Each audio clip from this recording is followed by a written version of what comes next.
یونس نے بیان کیا ابن شہاب سے، وہ ابن کعب بن مالک سے، اور انہیں جابر بن عبداللہ رضی اللہ عنہ نے خبر دی کہ احد کی لڑائی میں ان کے باپ شہید ہو گئے اور قرض چھوڑ گئے۔ قرض خواہوں نے تقاضے میں بڑی شدت کی تو میں نبی کریم صلی اللہ علیہ وسلم کی خدمت میں حاضر ہوا اور آپ سے اس سلسلے میں گفتگو کی۔ آپ نے ان سے فرمایا کہ وہ میرے باغ کی کھجور لے لیں جو بھی ہوں، اور میرے والد کو جو باقی رہ جائے وہ قرض معاف کر دیں، لیکن انہوں نے انکار کیا۔ پھر آپ نے میرا باغ انہیں نہیں دیا اور نہ ان کے لیے پھل توڑوائے، بلکہ فرمایا کہ کل صبح میں تمہارے یہاں آؤں گا۔ صبح کے وقت آپ صلی اللہ علیہ وسلم تشریف لائے اور کھجور کے درختوں میں ٹہلتے رہے اور برکت کی دعا فرماتے رہے۔ پھر میں نے پھل توڑ کر قرض خواہوں کے سارے قرض ادا کر دیے اور میرے پاس کھجور بچ بھی گئی۔ اس کے بعد میں رسول کریم صلی اللہ علیہ وسلم کی خدمت میں حاضر ہوا۔ میں نے آپ کو واقعہ کی اطلاع دی۔ حضرت عمر رضی اللہ عنہ بھی وہیں بیٹھے ہوئے تھے۔ آپ نے ان سے فرمایا، عمر سن رہے ہو؟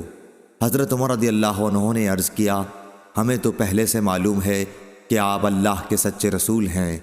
قسم خدا کی اس میں کسی شک و شبے کی گنجائش ہی نہیں کہ آپ اللہ کے سچے رسول ہیں۔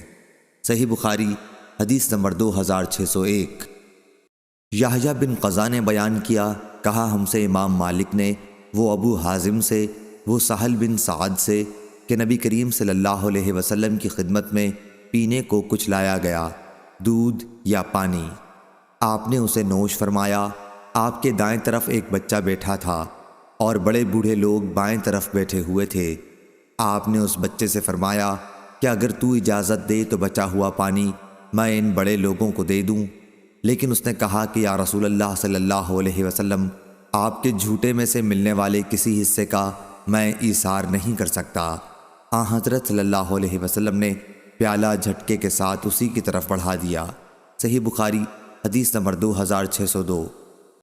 مسعر نے بیان کیا، ان سے محارب نے اور ان سے جابر رضی اللہ عنہ نے، کہ میں نبی کریم صلی اللہ علیہ وسلم کی خدمت میں سفر سے لوٹ کر مسجد میں حاضر ہوا تو آپ نے میرے اونٹ کی قیمت ادا کی اور کچھ زیادہ بھی دیا۔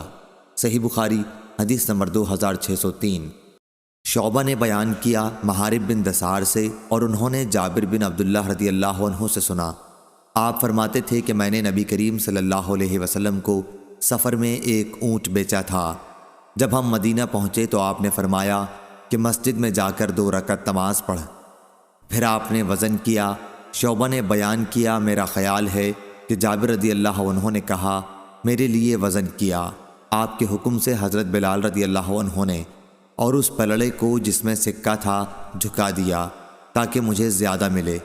اس میں سے کچھ تھوڑا سا میرے پاس جب سے محفوظ تھا، لیکن شام والے اموی لشکر یوم حرہ کے موقع پر مجھ سے چھین کر لے گئے۔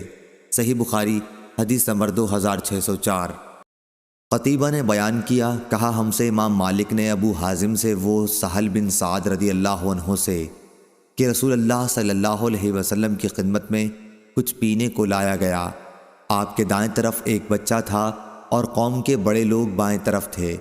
آپ نے بچے سے فرمایا کہ کیا تمہاری طرف سے اس کی اجازت ہے کہ میں بچا ہوا پانی ان بزرگوں کو دے دوں؟ تو اس بچے نے کہا کہ نہیں، قسم اللہ کی میں آپ سے ملنے والے اپنے حصے کا ہرگز ایثار نہیں کر سکتا۔ پھر حضرت صلی اللہ علیہ وسلم نے مشروب ان کی طرف جھٹکے کے ساتھ بڑھا دیا۔ صحیح بخاری حدیث نمبر 2605۔